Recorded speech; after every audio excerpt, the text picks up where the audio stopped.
Story time, story time, story time. Hey guys, this is Mr. Sid, letting you know this is how we do. Just call me Sid. The Mr. is not essential. Okay, today's story, Paul Bunyan. A little background. Paul Bunyan is a larger-than-life folk hero who embodies frontier vitality. He is a symbol of might, the willingness to work hard, and the resolve to overcome all obstacles. He was popularized by newspapermen across the country in 1910, has been a part of the American culture ever since. So let us begin. The story of Paul Bunyan. Babe the Blue Ox. Well now, one winter it was so cold that all the geese flew backward and all the fish moved south, and even the snow turned blue. Late at night, it got so frigid that all spoken words froze solid afore they could be heard. People had to wait until sunup to find out what folks were talking about the night before. Birth of Paul Bunyan. Now I hear tell that Paul Bunyan was born in Bangor, Maine. It took 5 giant storks to deliver Paul to his parents. His first bed was a lumber wagon pulled by a team of horses.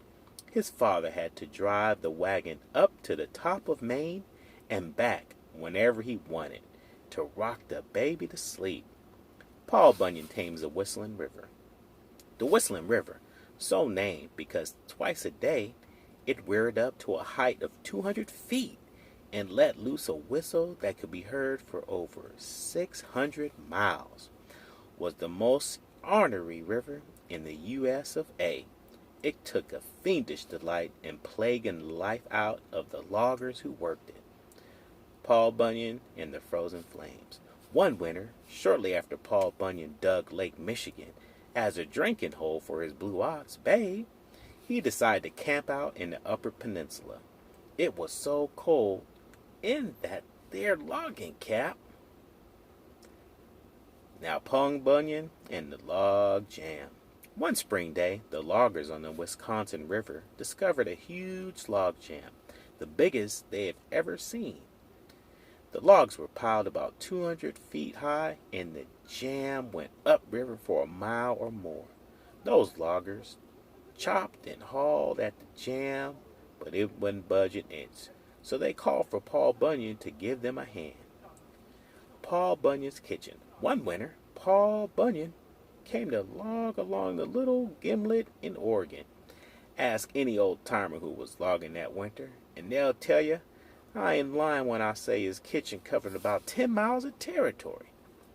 Round River Drive. Well now, Paul Bunyan scouted around the north woods of Wisconsin for quite a while before he found the perfect spot for his winter lumber camp. It was right next to a fast river, and Paul figured they could pile the logs up right next to it, and come springtime, it would be mighty easy to tumble the logs into the river and float them down to the mill. Hey guys, that's the end of our story.